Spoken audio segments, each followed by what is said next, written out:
টিঙ্কু, হ্যাঁ, আজকে এত আসতে লেট করলে যে? আরে হসপিটালে ভর্তি ছিলাম।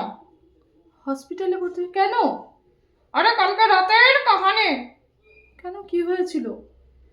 আরে কালকে রাতে আমার সেলফোনটা খারাপ হয়ে গেছিল। আমি রাত 10টার মধ্যে ঘুমিয়ে গেছিলাম। হ্যাঁ তো? ঘুম থেকে উঠে দেখি সকালে আমি হসপিটালে ভর্তি। What?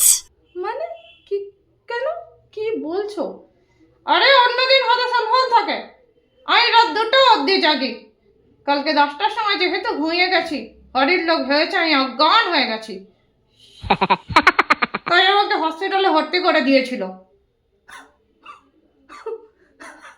কি হলো? তুমি আর তোমার বাড়ির লোক তোমার কথা শুনে হাসবো না কাঁদবো বুঝতে পারছি না।